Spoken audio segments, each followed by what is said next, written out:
Good evening, everyone. Welcome back to Tanuja Art Academy. This is the episode number 34 of News Analysis Videos, and today we are meeting again after a long break. So, 2026 May, this is going to be my first video which I'm posting on Tanuja Art Academy and which is related to the news analysis. So, let's make this video a memorable one for you also and for me also.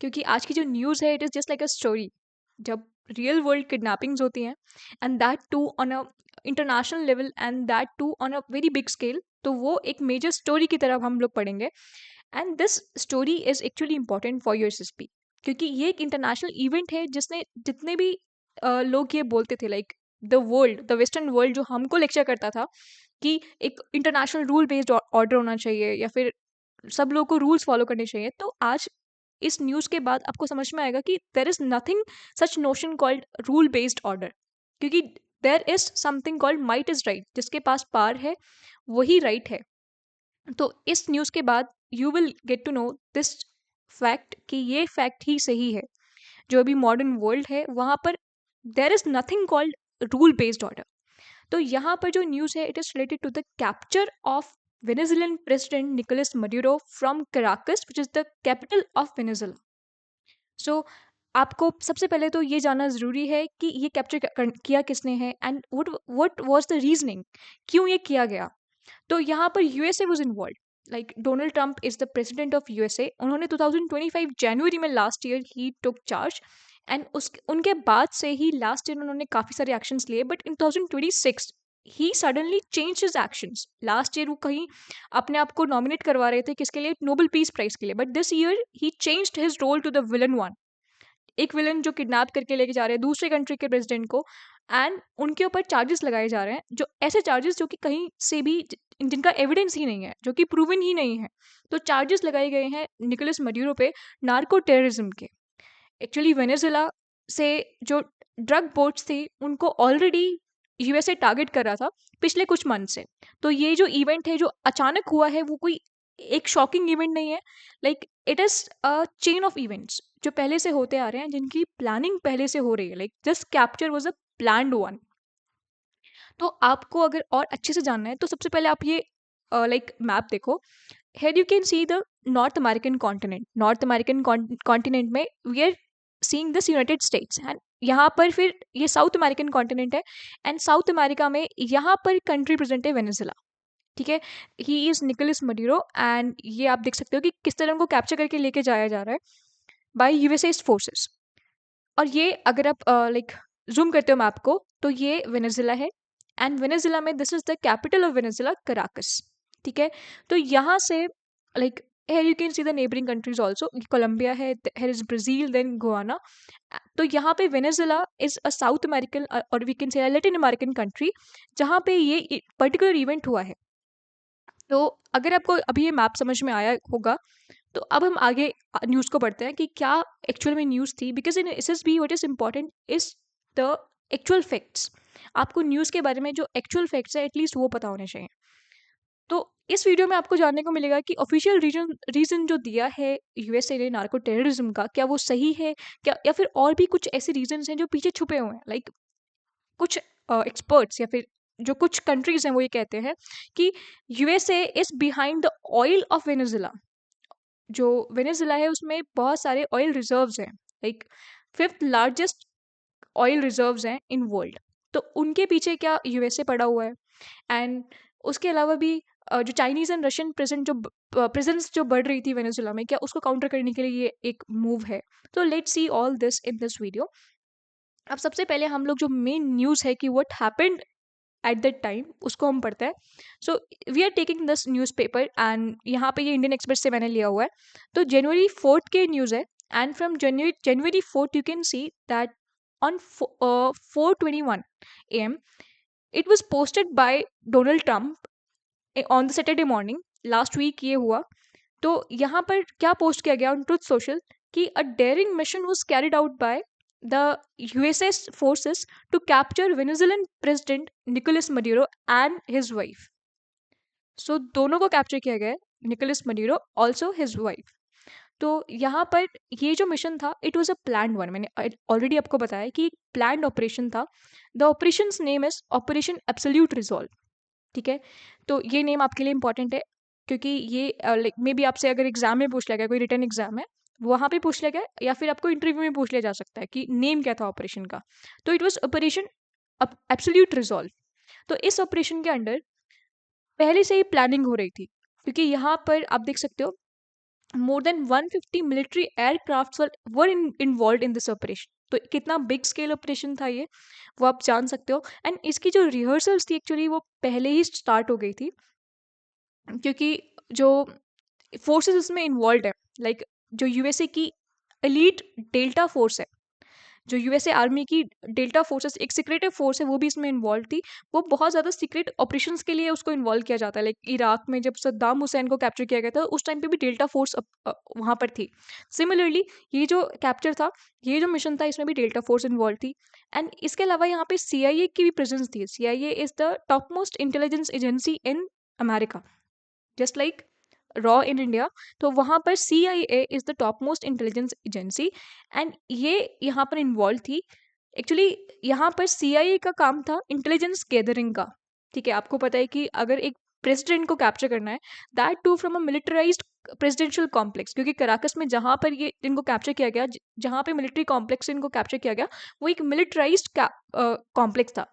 वहाँ पे already military present थी, but उस complex से आपको president को उठाना है तो यू नीड सम इंटेलिजेंस। सो यहाँ पर CIA को काम दिया गया ऑफ इंटेलिजेंस, एंड उन्होंने ये जो इंटेलिजेंस वर्क गैदरिंग का वर्क है ये स्टार्ट कर दिया था अगस्त से। तो ये सोचो कि ये कोई आज का मिशन नहीं है जो एक दिन में हो गया, it was a pre planned mission. अगस्त से ही स्टार्ट किया गया इसे। एंड तब से उसके बाद से जो डेली लाइक हम कह सकते हैं एक डेली बेसिस पे एक रिहर्सल्स होती थी किसकी कि जो प्रेसिडेंशियल कॉम्प्लेक्स है उसमें एंटर कैसे करना है, फिर प्रेसिडेंट को कैप्चर कैसे करना है, एंड बाहर कैसे निकालना है।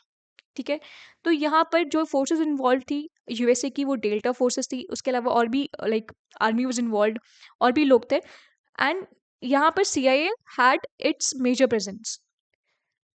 उसके बाद में like you know the name of this operation which is operation resolve.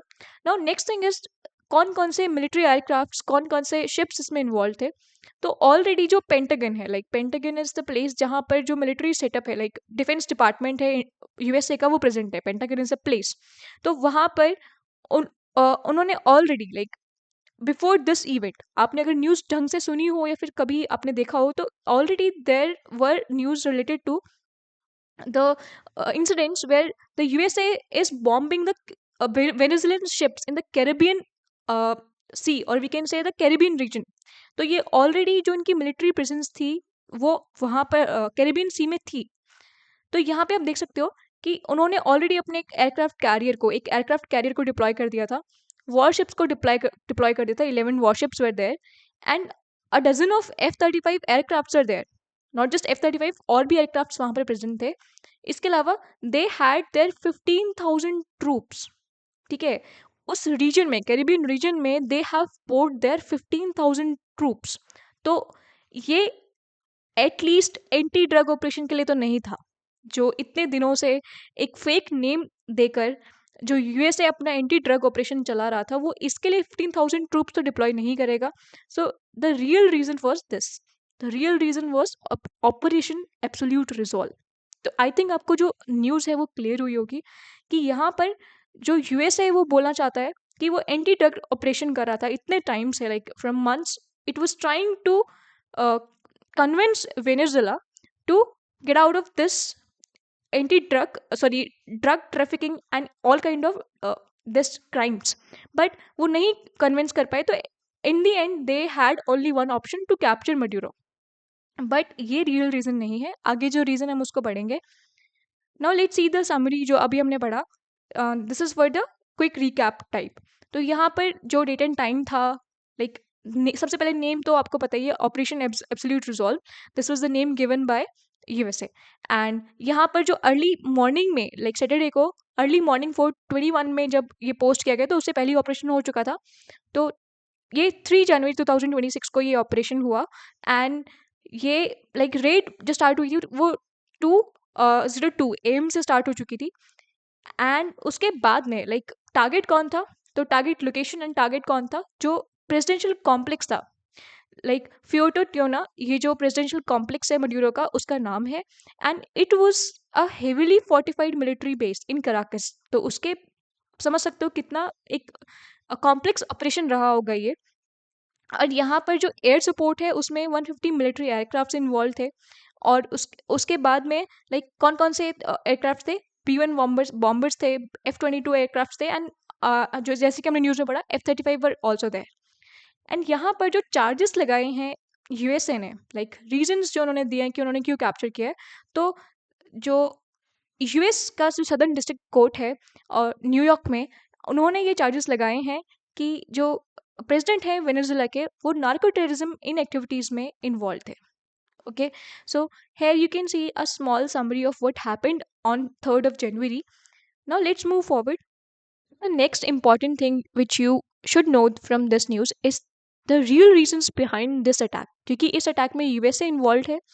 And USA में जो करंट गवर्नमेंट है वो क्या आइडियोलॉजी रखती है, एंड क्या वो आइडियोलॉजी उनकी हिस्ट्री से मैच करती है। तो ये जो आर्टिकल है इस पे ब्यूटीफुली जो हिस्ट्री उसको फ्रेम किया गया है।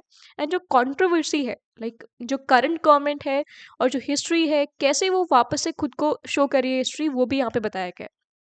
तो लेट्स सी दिस थिंग। अब यहाँ पर एक ये लाइन है जो कि वर्ड्स हैं किसके, कॉलिन पोवेल के, जो कि रह चुके हैं US secretary of state, and he was the major architect of Iraq war. ठीक है, तो आपको पता होगा 2003 अराउंड सद्दाम हुसैन को कैप्चर किया गया था बाय यूएसएस गवर्नमेंट। ठीक है, तो सिमिलर फैशन में जो वेनेजुएलन प्रेसिडेंट को कैप्चर किया गया, उसी फैशन में सद्दाम हुसैन जो कि डिक्टेटर था इराक में, उसको भी कैप्चर किया गया था। तो उस टाइम पे जो ये वर्ड्स थे वो ये थे, if you break it you own it. What does that mean, अगर आप इंडियन कॉन्टेक्स्ट में समझो, क्योंकि ब्रिटिशर्स ने ये ऑलरेडी काम किया हुआ है। तो डिवाइड एंड रूल की एक पॉलिसी थी ब्रिटिशर्स की, कि अगर आप डिवाइड कर दोगे किसी कम्युनिटी को तो ईजिली आप वहाँ पे रूल कर पाओगे। ठीक है, तो डिवाइड क्यों करना है, क्योंकि यूनिटी में क्या होती है, पार होती है, एंड डिवाइड कर दोगे तो पार डिवाइड पाई भी डिवाइड हो जाएगी। तो सिमिलरली इन अमेरिकन कॉन्टेक्स्ट, अगर आप किसी चीज़ को ब्रेक करते हो तो you will get that thing. तो यहाँ पर वही सेम काम हुआ है, क्योंकि जो ट्रम्प हैं खुद, ठीक है, यहाँ पे आप कंट्रोवर्सी देखो, अब ट्रम्प खुद जो है वो इराक वॉर के एक मेजर क्रिटिक रहे हैं। ठीक है, उन्होंने कहा है कि जो यूएस का इन्वेजन था इराक में, that was a bad thing. But खुद उन्होंने वही सेम काम किया है जिसके वो खुद क्रिटिक हैं। तो it is a controversy. And last year he promised to be a peacemaker. आपको शायद ये पता हो, तो लास्ट ईयर बहुत ज़्यादा ये न्यूज़ में रहा। इवन मैं तो खुद बोल सकती हूँ कि जो last news maker of the year थे 2025 में, वो ट्रम्प ही रहे हैं, क्योंकि उन्होंने काफ़ी सारे ऐसे काम किए हैं जो हमेशा से न्यूज़ में उनको बना के रखा, जिन कामों ने। तो यहाँ पर कुछ काम ऐसे थे जिनकी वजह से ज़बरदस्ती डोनाल्ड ट्रम्प को नोबेल पीस प्राइज़ के कुछ लोगों ने नॉमिनेट भी किया, जैसे पाकिस्तान के जो प्राइम मिनिस्टर हैं उन्होंने किया। तो लास्ट ईयर उन्होंने खुद को शो किया as a peacemaker, but this year 2026 में उन्होंने अपना रोल जो है उसको कंप्लीटली चेंज कर दिया। उन्होंने किडनैपिंग स्टार्ट कर दी। ठीक है, तो ये जो किडनैपिंग है वो एक इंटरनेशनल लेवल पे है। आप किडनैप कर रहे हो एक प्रेसिडेंट को। तो यहाँ पर आपकी जो कंट्रोवर्सी है, आपके जो टू फेसेस हैं वो सामने आते हैं, एंड ये खुद ट्रम्प ने जस्टिफाई किया है। तो जो संडे को ब्रीफिंग हुई थी, ठीक है, उसमें प्रेसिडेंट ने खुद जस्टिफाई किया है कि जो ये ऑपरेशन था, operation absolute resolve, this was being in line with an over 200 year old foreign policy agenda, the Monroe doctrine. ठीक है, तो ये जो ऑपरेशन था, this was in line with Monroe doctrine, and this is very important point to note, क्योंकि अगर आप ये पॉइंट बताते हो एसएसबी में तो it becomes a very powerful point. क्योंकि मॉनरो डॉक्ट्रिन के अकॉर्डिंग जो वेस्टर्न हेमिस्फेयर है, like you no this earth, यहाँ पे जो वेस्टर्न हेमिस्फेयर है, जहाँ पे north America, south America and जो ये कुछ यूरोपियन कंट्रीज हैं, तो इस वेस्टर्न हेमिस्फेयर में जो इन्फ्लुएंस है वो यूएसए का ही रहेगा। And this was the foreign policy of USA back in, like we can say it was 200 years ago. तो 200 साल पहले जो ये फॉरेन पॉलिसी रही है, उसी के साथ में, उसी के कॉन्टेक्स्ट में ये ऑपरेशन किया गया है कि यूएसए को ये जो वेस्टर्न हेमिस्फेयर है इसमें अपना इन्फ्लुएंस चाहिए। अब किसका इन्फ्लुएंस हो रहा था, तो कौन यहाँ पर अब एंटर कर रहा था, यहाँ पे यूएसए ने देखा कि Russia and China was were entering their space. तो उनके इन्फ्लुएंस को कम करने के लिए, उनकी प्रेजेंस को कम करने के लिए यूएसए ने ऑपरेशन किया। So this was a indirect thing जो हम लोगों ने यहाँ से एनालाइज की। नाउ इस डॉक्ट्रिन को, लाइक मॉन्रो डॉक्ट्रिन जो है वो 200 ईयर ओल्ड डॉक्ट्रिन है, एंड उसको जो ट्रम्प है उन्होंने रीब्रांड कर दिया, रीनेम कर दिया, and now the name according to him is Donroe doctrine. ठीक है, अब डॉन रो डॉक्ट्रिन में व्हाट्स द न्यू थिंग कि फोर्स यूज करो, एंड जहां पर भी आपको जो करना है वो कर सकते हो, क्योंकि अब जो चीजें होती है ग्लोबल रूल बेस्ड ऑर्डर ऐसा तो कुछ रहा नहीं है। The simple policy is might is right, जिसके पास जितनी पावर है वो उतनी लाइक अपनी चीजों को राइट या फिर सही मनवा सकता है। Now what he is doing, like last year भी उन्होंने जो ये डॉक्ट्रिन है उसको ही कुछ कहीं ना कहीं हद तक फॉलो किया, डायरेक्टली नहीं बट इनडायरेक्टली हम लोग को देखने को मिला। तो लास्ट ईयर उन्होंने काफ़ी सारे लाइक कंट्रीज में जो फोर्स है, जो मिलिट्री फोर्स है उसको यूज़ किया। क्योंकि अभी आप समझ सकते हो लास्ट वीक में इन ये चीज़ सामने आई कि ट्रम्प ने ऑर्डर किया था air strikes in Syria and Nigeria. Nigeria का तो आपको पता ही होगा, वहाँ पे जो क्रिश्चियंस पे अटैक हो रहे थे, तो उनके लिए नाइजीरिया में अटैक हुआ था। आइसिस के जो कुछ ठिकाने थे वहाँ पर ट्रम्प ने अटैक करवाया, also in Syria also, and same thing with Iran. तो ईरान में जो अभी डिमॉन्स्ट्रेशंस हो रहे थे तेहरान में, तो वहाँ पर भी इंटरवेंशन के लिए इन्होंने थ्रेट दिया ट्रम्प ने। ऑल्सो नॉट जस्ट तेहरान, 2025 में अगर हम लोग चलते हैं तो ट्रम्प ने न्यूक्लियर फैसिलिटीज जो इस्फान, फर्दो और नतान्स थी, तीन न्यूक्लियर फैसिलिटीज को अटैक किया था, जो ईरान की प्रोमिनेंट न्यूक्लियर फैसिलिटीज हैं उनको अटैक किया था। एंड उसके बाद कैरिबियन में तो आपको पता ही है, जो करंट ऑपरेशन है वो कैरिबियन में एक्चुअली चल रहा था इतने टाइम से। अगस्त में आपको पता चला कि अगस्त में ये ऑपरेशन स्टार्ट हुआ था, उसके बाद से जो बहुत सारी ड्रग बोट्स थी या फिर जो वेनेजुएलन बोट्स थी उन पे अटैक किया जा रहा था बाय यूएसए। एंड हुदीस को भी लास्ट टाइम रेड सी में अटैक किया गया, एंड जो सोमालिया में मिलिटेंट्स हैं उनको भी अटैक किया गया, एंड सिमिलरली इस्लामिक ग्रुप्स जो हैं इराक में उनको भी अटैक किया गया। तो जो 2025 ईयर है वहाँ पर भी ऐसी चीज़ें हुई जब ट्रम्प ने ऐसे बहुत सारे ऑर्डर्स दिए जहाँ पर मिलिट्री फोर्स का यूज़ किया गया, एंड स्पेसिफिकली जो ये मिलिट्री माइट है उसको दिखाकर खुद को एक सुपर पावर की तरह, एक मोस्ट प्रोमिनेंट नेशन की तरह खुद को शो किया गया। ठीक है, तो अब हम लोगों ने देखा कि जो ये यूएसए है, इनकी हिस्ट्री में ये चीज़ रही है। तो एक तरफ यूएसए बोलता है कि उनका जो इन्फ्लुएंस है वो वेस्टर्न हेमिस्फेयर में होना चाहिए, और दूसरी तरफ वो रशिया को जो ये चाहता है कि उसका इन्फ्लुएंस उसके जो सोवियत यूनियन एरा टाइम पे जो उसका बैकयार्ड था उसमें इन्फ्लुएंस होना चाहिए। दूसरी तरफ वो उसको पीछे हटने के लिए बोलता है फ्रॉम यूक्रेन। तो ये एक हिपोक्रेसी है। तो and similarly Taiwan and China, और चाइना भी यही चाहता है कि उसका इन्फ्लुएंस उसके जो नेबर्स हैं, फिर जो उसकी हिस्टोरिकल लैंड है उस पर रहना चाहिए, और वहाँ पर यूएसए इज बैकिंग ताइवान। तो आप डबल गेम खेल रहे हो, एक तरफ आप डिमांड कर रहे हो रूल बेस्ड ऑर्डर की दूसरे कंट्रीज की तरफ से, एंड दूसरी तरफ आप खुद ही उस ऑर्डर को तोड़कर एक सुपर पावर बन के सामने आ रहे हो। Now, from this slide, like here you can see the QR code, and you can scan this code to join the Telegram channel to connect with me. And if you haven't subscribed the channel, you can subscribe that. And till here, if you are finding this video good, so you can like this video as well. Now let's move forward and let's see the other reasons. अब हमने देखा कि history में there were some things, there were some events जो बताते हैं कि already USA में ये चीज़ें हो चुकी है पहले से। तो यहाँ पर जो सेकंड रीजन है वो है वेनेजुएला का ऑयल। तो ये चार्ट आप पहले देख सकते हो, like here you can see the image. यहाँ पे देखो जो वेनेजुएला है उसके पास वर्ल्ड में फिफ्थ लार्जेस्ट ऑयल रिजर्व्स हैं, जो जिनका वैल्यू है 303 बिलियन बैरल्स। बाकी ये कंट्रीज देख रहे हो आप, इन सब के पास वेनेजुएला से कम ऑयल रिजर्व्स हैं। ठीक है, इनके पास 189 बिलियन बैरल्स हैं। एंड सऊदी अरेबिया, ये केस तो बहुत एक्सेप्शनल केस है, क्योंकि इनके पास just 267 billion barrels oil reserves है, बट ये लार्जेस्ट ऑयल प्रोड्यूसर है। अब आप ये सोच रहे होंगे कि वेनेजुएला के पास तो इनसे ज़्यादा है, फिर ये प्रोड्यूसर लार्जेस्ट प्रोड्यूसर क्यों नहीं है? तो वो इस न्यूज़ में हम लोग पढ़ते हैं, इस न्यूज़ आर्टिकल के थ्रू हम लोग पढ़ते हैं। तो यहाँ पे जो वेनेजुला की जो ऑयल रिजर्व्स हैं, उनकी जो एस्टिमेटेड वैल्यू है वो है 300 बिलियन बैरल्स, और we can say the fifth of world's proven oil reserves. अगर हम लोग वर्ल्ड में जो ऑयल रिजर्व्स हैं उनको एक लाइन में अरेंज करें तो फिफ्थ नंबर पे वेनेजुला का जो नेम है वो आएगा। ठीक है, बट द थिंग इज कि यहाँ पर इतने ऑयल रिजर्व्स होने के बाद भी what Venezuela is doing, it is just producing 1 million barrels per day of crude.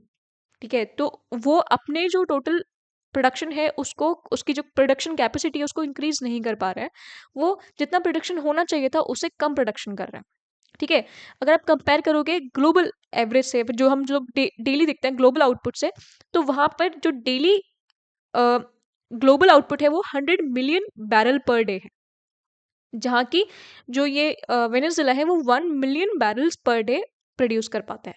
ठीक है, ग्लोबल एवरेज एंड वेनेजुला का एवरेज आप देख सकते हो। और अब सऊदी अरेबिया के बारे में मैंने ऑलरेडी बता चुका है कि सऊदी अरेबिया के पास जो ऑयल रिजर्व्स है वो वेनेजुला से कम है, but it is the world's largest oil exporter. ठीक है, तो यहाँ पे आप समझ सकते हो कि वेनेजुला में कुछ कमियां हैं जो उसकी जो ऑयल इंडस्ट्री है उसको पीछे हटा रही है, फिर उसको कमजोर बनाती है। ठीक है, अब क्या रीजंस हैं कि वेनेजुला जो है वो कम ऑयल प्रोड्यूस कर पाता है, कम ऑयल एक्सपोर्ट कर पाता है। तो सबसे पहला रीजन तो यूएसए खुद ही है, क्योंकि यूएसए ने क्या किया हुआ है, सैंक्शंस लगाए हुए हैं जो कि कंस्ट्रेन करते हैं किसको, एक्सपोर्ट्स को। अब आपको पता है यूएसए ने किस पर सैंक्शन नहीं लगाए हुए हैं, तो ऐसी कोई कंट्री आई थिंक कोई बची होगी जिस पर सैंक्शन नहीं है, but Venezuela is one of those countries जिन पे सैंक्शन है, and sanctions are mostly due to the drug trafficking. ठीक है, तो ये एक्सपोर्ट्स पे सैंक्शन लगाए हुए हैं, एंड यहाँ पर ऑलरेडी इनकी कंट्री में भी इकोनॉमिक क्राइसिस चलता रहता है, क्योंकि आप जब पढ़ोगे तो यहाँ पे क्राइम रेट बहुत ज़्यादा है। ठीक है, जो गवर्नमेंट है वो भी ऐसे ही डेमोक्रेसी नहीं है, अथॉरिटेरियन गवर्नमेंट है। एंड जो इन्वेस्टमेंट है, लाइक ऑयल में जो इंफ्रास्ट्रक्चर है उसमें इन्वेस्टमेंट चाहिए होती हैं। अगर आपको ऑयल इंफ्रास्ट्रक्चर डेवलप करना है तो यू नीड इन्वेस्टमेंट्स, तो वो भी इन्वेस्टमेंट्स भी में कमी है in Venezuela. That's why we can say that there is a minuscule amount of oil which is produced in Venezuela when compared to its full capacity. ठीक है, अब ट्रम्प क्या चाहता है, तो ट्रम्प चाहता है कि जो ऑयल रिजर्व्स हैं उनकी जो फुल कैपेसिटी है उसको हम लोग हार्नेस कर पाए, एंड वहाँ से जो ऑयल है वो प्रोड्यूस किया जाए एट दैट लेवल की जो वेनेजुला का रियल लेवल है वो अचीव हो पाए। नाउ इसके लिए क्या करना होगा, ट्रम्प वांट्स कि जो अमेरिकन ऑयल मेजर्स हैं, जो अमेरिकन ऑयल कंपनीज हैं, they should get into this game, like they should get into Venezuela, वहाँ पर जाके वो अपनी इंफ्रास्ट्रक्चर डेवलप करें, एंड देन जो वेनेजुला की ये टूटा हुआ एक सिस्टम है जिसको वो नहीं चला पा रहा है उसको वो वापस से रिवाइव करें, एंड जो मेजर ऑयल प्रोडक्शन होना चाहिए फ्रॉम वेनेजुला वो हो। ठीक है, so this is one another reason. पहले हमने हिस्ट्री के बारे में पढ़ लिया, now the second thing is oil. जो यूएसए वो चाहता है कि जो वेनेजुला में ऑयल रिजर्व्स हैं वो भी उनके हाथ में ही आ जाए एक्चुअली। ठीक है, now let's see the next thing. अब क्या है, नेक्स्ट स्टेप क्या है, तो हम लोगों ने रीजंस पढ़ लिए, हम लोगों ने ये देख लिया कि जो मेड्यूरो है उनको डीथ्रोन कर दिया गया, उनको डिकैपिटेट कर दिया from the Venezuela. Next step क्या है, यूएसए ने क्या सोचा है कि किसको न्यू प्रेसिडेंट या फिर न्यू लीडर बनाया जाएगा ऑफ दिस कंट्री, क्योंकि एट द एंड जो डिसीजन मेकर है वो है कौन, वो यूएसए ही है। हमको लगता है कि वेनेजुला के लोग हैं वो डिसीजन लेंगे, बट एट द एंड फिलहाल जो कंट्रोल है वो यूएसए के पास में है। तो यहाँ पे आप ये न्यूज़ पढ़ सकते हो जो कि रिसेंट न्यूज़ है, and this article was the article from January 4, तो ये थोड़ा पुराना आर्टिकल है। यहाँ पे बताया जा रहा था कि जो वाइस प्रेसिडेंट डेल्सी रोड्रिगेज है उनको ट्रम्प ने, लाइक उनकी एडमिनिस्ट्रेशन ने ऑलरेडी चूज कर लिया था एज अ प्रेसिडेंट। ठीक है, जब ये कैप्चर हुआ भी नहीं था, जब ये ऑपरेशन एब्सोल्यूट रिजॉल्व हुआ भी नहीं था, उससे पहले ही उन्होंने इनको चूज कर लिया था as a president. And why, क्योंकि she had impressed the Trump officials with her management of Venezuela's crucial oil industry. ठीक है, she is Delcy Rodriguez and she was the vice president under Nicolas Maduro's government. ठीक है, ये 2018 से ये vice president है now. अब ये न्यूज़ आप पढ़ सकते हो, ये न्यूज़ जो है ये रीसेंट न्यूज़ है। डेल्सी रोड्रिगेज को ऑलरेडी क्या बना दिया गया है, वेनेजुला की इंटरिम प्रेसिडेंट बना दिया गया है और यहाँ पे ये परमानेंट सोल्यूशन नहीं है, ये ऑलरेडी ट्रम्प ने बोला है कि परमानेंट उनको नहीं बनाया जाएगा, कोई और चूज किया करके लाया जाएगा। तो इंटरिम गवर्नमेंट, लाइक जैसे अभी बांग्लादेश में चल रहा है, इंटरिम गवर्नमेंट के जो चीफ एडवाइजर हैं वो मोहम्मद यूनुस हैं। सिमिलरली जो इंटरिम प्रेसिडेंट हैं उनको ये चूज किया गया, डेल्सी रोड्रिगेज को चूज किया गया। अब दूसरी एक चीज सामने आती है, वो है ऑपोजिशन के बारे में, क्योंकि वेनेजुला में जो ऑपोजिशन लीडर है वो काफी ज्यादा चर्चा में रही इन 2025। तो यहाँ पे जो मारिया कोरिना मचाडो है, she is Maria Corina Machado and she got Nobel peace prize in 2025। ठीक है, तो यहाँ पे इनको 2025 में नोबेल पीस प्राइज ऑलरेडी दिया जा चुका है। तो ये एक प्रोमिनेंट ऑपोजिशन लीडर है एंड ये जो 2024 में इलेक्शंस हुए थे, ठीक है, उस टाइम पे इन्होंने जो ऑपोजिशन की तरफ से प्रेसिडेंशियल कैंडिडेट का रोल प्ले किया था एंड ये चाहती हैं कि ये प्रेसिडेंट बन जाए वेनेजुएला की, but Trump don't want that. ठीक है, तो आप समझ रहे हो कि जो ट्रम्प चाहते हैं वही हो रहा है। ट्रम्प चाहते हैं कि डेल्सी रोड्रिगेज को प्रेसिडेंट बनाया जाए, तो फिलहाल में वही प्रेसिडेंट है। वो स्टोरी यहीं पर ही खत्म नहीं होती है। अगर आप पिछले कुछ दिनों से न्यूज़ कवर कर रहे होंगे तो आपने ये चीज़ें ज़रूर सुनी होंगी कि now Venezuela is over, like Venezuela में जो एक्शन होना था वो हो चुका है, बट अब नेक्स्ट बारी जो है वो किसकी है? To Latin American countries, first is Colombia and second one is Mexico and also Cuba. ठीक है, तो इनके अगेंस्ट या फिर इनके लिए थ्रेट्स दिए गए हैं। किसने दिए हैं? यूएसए के प्रेसिडेंट डोनाल्ड ट्रंप ने ड्यूरिंग द इंटरव्यूज। तो उन्होंने बोला है कि अगर मेक्सिको एंड कोलंबिया जो इलिसिट ड्रग ट्रैफिकिंग एक्टिविटीज होती हैं उनको स्टॉप नहीं करते हैं तो उनके अगेंस्ट भी एक्शंस लिए जाएंगे। वो सिमिलर होंगे वेनेजुला से या नहीं होंगे वो तो आगे ही जानने की बात है। बाकी इन दोनों के लिए डायरेक्ट थ्रेट्स दिए गए हैं एंड क्यूबा की जो मेंशन है वो इंटरव्यू में दिया गया है एंड क्या बताया गया है कि क्यूबा के अंदर जो खुद के इंटरनल क्राइसिस है उनकी वजह से वो खुद एक क्या बोलता है फॉल के आसपास पहुंचने वाला है। लाइक उनका जो सेल्फ फॉल है वो स्टार्ट होने वाला है। एस ये किसकी वर्डिंग्स है? ये है ट्रम्प की वर्डिंग। तो यहाँ पर आप देख सकते हो इन दिस मैप कि ये जो लैटिन अमेरिकन कंट्रीज हैं, यहाँ पे मेक्सिको है and here you can see Cuba. ठीक है, तो ये क्यूबा जो है this is the part of Caribbean island chain. ठीक है, कैरिबियन आइलैंड कौन से आइलैंड्स हैं? जो कैरिबियन सी में प्रेजेंट है and this whole part this is the Central American part. यहाँ पे जो सेंट्रल अमेरिकन कंट्रीज हैं, जो ये स्मॉल कंट्रीज आप देख सकते हो, and this is the south America. And यहाँ पे जो कंट्रीज दिख रही हैं आपको, ये लैटिन अमेरिकन कंट्रीज दिख रही होंगी। अब मैं इन सबको लैटिन अमेरिकन क्यों बोल रही हूँ? क्योंकि ये एक पर्टिकुलर लैंग्वेज को फॉलो करते हैं। लाइक इन सब में ऑलमोस्ट सिमिलर लैंग्वेजेस यूज होती है, स्पेनिश या फिर पुर्तगीज। तो ये जो लैंग्वेजेस हैं ये लोग ये यूज करते हैं, that's why they are known as together they are known as Latin American countries. तो इनको लिंग्विस्टिक बेसिस पे लैटिन अमेरिकन कंट्रीज बोला जाता है। नाउ अगर आपको ये मैप समझ में आया होगा तो आप समझ रहे होंगे कि यहाँ से यूएसए बहुत पास में है, तो मेक्सिको का तो इवन बॉर्डर ही शेयर हो रहा है, तो यहाँ से ड्रग ट्रैफिकिंग की एक्टिविटीज जो है वो होती है। ठीक है, इलीगल इमिग्रेशन भी होती है। सिमिलरली कोलंबिया जो कि एक लार्जेस्ट प्रोड्यूसर है किसका? कोकेन का। ठीक है, काइंड ऑफ ड्रग, तो वो भी यहाँ से इन्वॉल्व है किसमें? ड्रग ट्रैफिकिंग एक्टिविटीज में, जो कि डायरेक्टली यूएसए को टारगेट करती है। तो यूएसए में जो ड्रग प्रॉब्लम है वो एक मेजर प्रॉब्लम है। अब उसको फेस करने के लिए या फिर उसको स्टॉप करने के लिए ट्रम्प इनके अगेंस्ट एक्शन लेंगे। ठीक है, तो इस न्यूज़ आर्टिकल में वही बताया गया है। Now let's see the major things. तो यहाँ पे आप देख रहे हो कि डोनाल्ड ट्रंप ने थ्रेट दिया है against whom? To Latin American countries. कौन कौन है? Colombia and Mexico. एंड कब ये थ्रेट है? अगर वो फेल करती हैं किस में?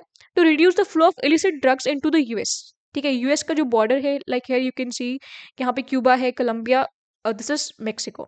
ठीक है, तो अगर in any case they are failing to stop the illegal drug activities, तो उनके अगेंस्ट एक्शंस लिए जाएंगे। एंड क्यूबा के बारे में मैंने ऑलरेडी बताया कि जो ट्रम्प है उन्होंने बताया कि it is already ready to fall, like it looks like that it is ready to fall on its own. Now Colombia के बारे में हम लोग स्पेसिफिकली पढ़ते हैं कि कोलंबिया जो है उनके यूएस से ट्रेडिशनली अच्छे टाइज रहे हैं, क्लोज सिक्योरिटी टाइज रहे हैं। एंड यहाँ पर जो कोलंबिया है it is one of the major suppliers of crude oil to USA. ठीक है, कोलंबिया में भी ऑयल रिजर्व्स हैं, तो यूएसए को कोलंबिया सप्लाई करता है क्रूड। इसके साथ साथ कोलंबिया जो है वो लीडिंग प्रोड्यूसर है किसका, कोकेन का, एंड कोकोआ प्लांट जिससे कोकेन बनता है। ठीक है, तो इन दोनों केसेस में ये एक लीडिंग प्रोड्यूसर है। एंड यहाँ पर जो यूएसए एंड कोलंबिया का जो रिलेशन है वो कैसे डिटियोरेट होना स्टार्ट हुआ, लाइक इट वाज ईयर 2022 जब Gustavo Petro became the Colombia's first ever leftist president. तो ये जो लेफ्टिस्ट प्रेसिडेंट है इनकी आइडियोलॉजी डिफरेंट थी। जो पहले प्रेसिडेंट रहे हैं वो हमेशा से यूएसए की गवर्नमेंट के साथ में चले हैं, ठीक है, उनके रूल्स को फॉलो किया है, उनकी बात को माना है। बट ये जो न्यू प्रेसिडेंट है 2022 में जो बने हैं वो यूएसए को हमेशा से अपोज करते आए हैं। ठीक है, लाइक इन्होंने क्या क्या एक्शंस लिए हैं, तो ये जो यूएस बैक ड्रग पॉलिसीज है उनको उनके साथ में कोऑपरेट नहीं करते हैं। ठीक है, साथ में ब्रिक्स जो प्लस ग्रुपिंग है, अब ब्रिक्स में आपको पता ही है ब्रिक्स में कौन कौन है, Brazil, Russia, India, China and south Africa. उसके अलावा और भी कंट्रीज हैं जो अभी जिसको ब्रिक प्लस नेशन बोला जाता है, तो उनमें ज्वाइन करने की बात कही है कोलंबिया ने। एंड ऑलरेडी आपको मैंने बताया according to Monroe doctrine what USA wants कि जो वेस्टर्न हेमिस्फेयर है and specifically in the Latin American countries USA का इन्फ्लुएंस होना चाहिए। जो बाहर की कंट्रीज है रशिया एंड चाइना वो यहाँ पर एंटर नहीं करना चाहिए। तो कोलंबियन प्रेसिडेंट ने कुछ ऐसे एक्शंस लिए हैं जो कि ट्रम्प है उनको क्या करता है, एक तरह से एक थ्रेट देता है कि वो जो कोलंबिया है वो इन्वॉल्व होने वाली है बाकी ईस्टर्न नेशंस के साथ में। ठीक है, अब ऑलरेडी ये तो एक चीज हुई। इसके साथ में जो कोलंबिया है उसने ये भी डिसाइड किया था कि वो इसराइल के साथ में अपनी टाइज को ब्रेक कर देंगे। ठीक है, Israel is an ally of USA. तो आप समझ सकते हो कि क्यों ये यूएसए के लिए एक बुरी बात रही। ऑल्सो वेनेजुएलन प्रेसिडेंट का जो ये कैप्चर हुआ था उसके अगेंस्ट भी एक स्टेटमेंट सामने आई है जो पेट्रो ने दी है, who is the president of Colombia. He considered this as an assault on sovereignty, ठीक है, ऑफ लेटिन अमेरिकन कंट्रीज। अब ये एक के साथ में हुआ है, तो द थिंग इज कि ये नेक्स्ट और भी कंट्रीज के साथ में हो सकता है। Now let's see the Mexico case. अब मेक्सिको में क्या है, क्योंकि मेक्सिको मैंने आपको ऑलरेडी बताया, ऑलरेडी दिखाया कि जो मेक्सिको है वो 3145 किलोमीटर जो बॉर्डर है वो शेयर करता है यूएसए के साथ में। तो it's a neighbouring country of USA. अब यहाँ से क्या प्रॉब्लम है यूएसए को, तो यहाँ से जो अनडॉक्यूमेंटेड इमिग्रेंट्स हैं और जो इलिसिट ड्रग्स हैं उनको क्या है, उनकी मूवमेंट देखने को मिलती है inside USA. And not just this, जो मेक्सिको है it is the leading producer of fentanyl. ठीक है, fentanyl is a kind of synthetic drug, ठीक है, जो कि मेक्सिको में बनाया जाता है and it is a highly potent drug. और ये जो ओवरडोसेस होते हैं यूएसए में उसके लिए ये ड्रग कंट्रीब्यूट करता है।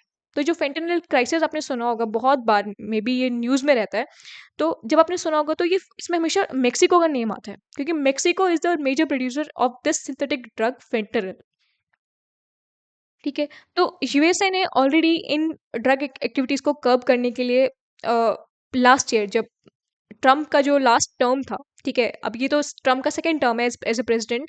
इससे पहले जो ट्रम्प का टर्म था एज ए प्रेसिडेंट, उन्होंने बोला था कि ये यूएसए एंड मेक्सिको के बीच में एक वॉल खड़ी कर देंगे, लाइक एक जो सिंथेटिक वॉल है उसको बना देंगे एक बॉर्डर की तरह, ताकि जो ये इलीगल इमिग्रेंट्स हैं या फिर जो ये ड्रग एक्टिविटीज़ हैं ये ना हो।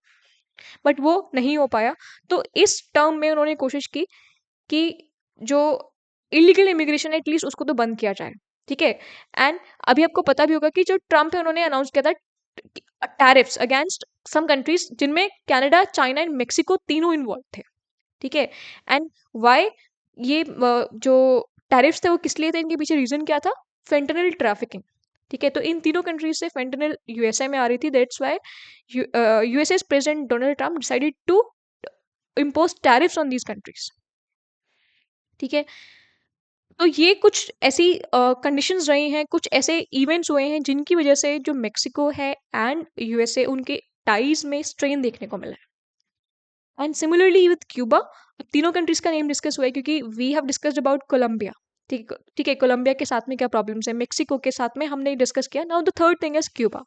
तो क्यूबा के को ऐसा डायरेक्ट थ्रेट नहीं दिया है यूएसए के प्रेसिडेंट डोनाल्ड ट्रम्प ने। बाकी आपको पता है कि यूएसए एंड क्यूबा के जो टाइज हैं, हिस्टोरिकल टाइज हैं, वो हमेशा से ट्रबल में ही रहे हैं।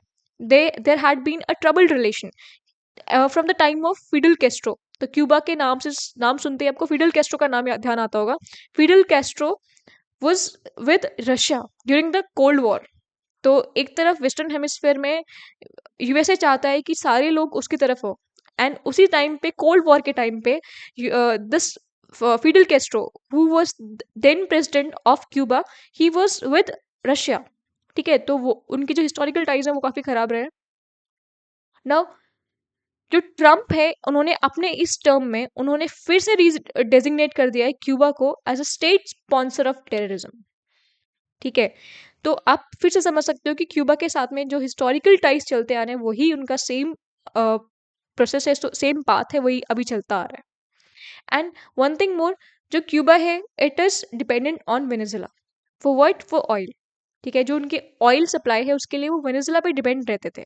बट अब वेनेजुला में क्योंकि कोई प्रेसिडेंट नहीं है, वहाँ पे क्राइसिस के एक स्टेट आ चुकी है, तो उस टाइम पे अब उनको किसकी तरफ मुड़ना पड़ेगा? उनको मुड़ना पड़ेगा रशिया एंड चाइना की तरफ, जो कि उनके अलाइज रहे हैं from the historical times. And ये यूएसए चाहता नहीं है। तो लेट्स सी क्या होता है इन तीनों कंट्रीज के साथ में। बाकी हमारे लिए like it was a way forward type, कि अगर ये चीज अब एक टेम्पलेट सेट हो चुका है, एक टेम्पलेट ये सेट हुआ है कि ऑलरेडी एक कंट्री ने, जो कि एक सुपर पावर है, उसने दूसरी कंट्री जो कि उसी की neighbour, at least like almost neighbour है, उसके प्रेसिडेंट को कैप्चर करके, और वी कैन से इन इनफॉर्मल वर्ड्स किडनैप करके अपनी कंट्री में लेके जाया गया है। तो बाकी कंट्रीज के साथ में ये हो सकता है। So after this whole story, आपके दिमाग में भी शायद यही क्वेश्चन आ रहा होगा जो मेरे दिमाग में आया था, कि क्या जो यूएन की पोजीशन है, या फिर जो एक यूएन ऑर्गेनाइजेशन है जो बनी हुई है, क्या वो यूजलेस है? क्योंकि ये जो यूनाइटेड नेशंस है उसको बनाया किस लिए गया था? आफ्टर वर्ल्ड वॉर टू उसको किस लिए बनाया गया था? ताकि जो कंट्रीज हैं उनके बीच में लड़ाइयाँ ना हो, वॉर्स वापस से ना हो। बट क्या कोई ऐसी वॉर है जिसको यूएन रोक पाया है? क्या वो रशिया यूक्रेन वॉर को रोक पाया है? क्या इसराइल हमास वॉर को वो मीडिएट कर पाया है? कुछ नहीं हो पाया यूएन से। तो वाई इट इज देयर? क्या उसमें केवल जो एनुअल मीटिंग्स होती हैं, जिसमें जो डिप्लोमेटिक लीडर्स हैं या फिर जो वर्ल्ड लीडर्स हैं, वो मिलते हैं, एक दूसरे की शक्ल देख के बस वापस आ जाते हैं, कि बस वो इसी इसी के लिए बनाया गया है, या फिर बस वीटो देखने के लिए बनाया गया है? ऑलरेडी आपको पता है जो यूएनएससी है वहाँ पे 5 परमानेंट मेंबर्स हैं and they have veto powers. ठीक है, अब जब कोई भी वॉर रिलेटेड जो मैटर है वो डिस्कस हो रहा है, वो यूएनएससी में, क्योंकि वो सिक्योरिटी से रिलेटेड है, तो वो यूएनएससी में डिस्कस हो रहा है। उस टाइम पे उसमें इन्वॉल्व कौन है? मोस्टली मेजर सुपर पावर्स ही इन्वॉल्व होती हैं, and mostly permanent members he involve होते हैं। जैसे रशिया यूक्रेन वॉर में रशिया इन्वॉल्व है, एंड चाइना अगर कोई एग्रेशन दिखा रहा है तो उसमें चाइना इन्वॉल्व। सिमिलरली यूएसए तो आपको पता ही है। एंड अगर ये नहीं है तो इनके अलाइज जो है वो इन्वॉल्व है। तो जब कभी भी कोई इनकी अग्रेशन की बारी आती है, फिर इनके अगेंस्ट कोई वोट होता है, तो उस पर ये वीटो शो कर देता है, उन पर ये वीटो अपना वोट डालता है। इट मीन्स कि जो आर्टिकल 1 है यूएन का, यूएन चार्टर का जो आर्टिकल 1 है, जो क्या बताता है? To maintain international peace and security, to develop friendly relations among nations and to promote human right and cooperation, वो पूरी तरह से खत्म हो जाता है, क्योंकि ये जो चार्टर है, जो ये आर्टिकल 1 है, इसकी जो कोई रेलिवेंस नहीं रही है अभी। ठीक है, सिमिलरली आर्टिकल 2 एंड उसका पार्ट 4 है, वो यही बताता है कि जो कोई भी स्टेट है, जो मेंबर स्टेट है यूएन का, उनको रिफ्रेन करना होगा फ्रॉम द थ्रेट और use of force against another countries territory और पॉलिटिकल इंडिपेंडेंस। बट यूएसए तो पिछले साल से यही कर रहा है, it is using force multiple times. ठीक है, जो वेनेजुला के साथ में हुआ, it is it is a template, it is an example for other countries. It is an example for China कि आप जाके जाओ एंड एनेक्स करो ताइवान को, क्योंकि no one is there to stop you. UN is completely shattered, UN is a completely waste organisation.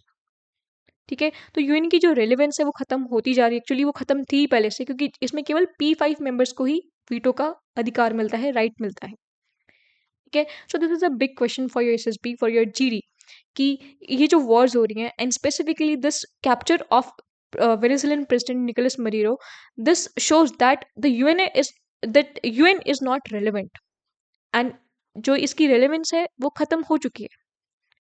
Now this is all for this video. We will meet again in the next video. I hope ये video आपके लिए important रही होगी, आपको समझ में आई होंगी चीज़ें। अगर आपको कुछ नहीं समझ में आया है तो you can ask that thing in comments. And अगर आपको ये वीडियो अच्छी लगी है तो आप लाइक भी कर सकते हो। एंड अब तक अगर आपने सब्सक्राइब नहीं किया तो you can subscribe the channel.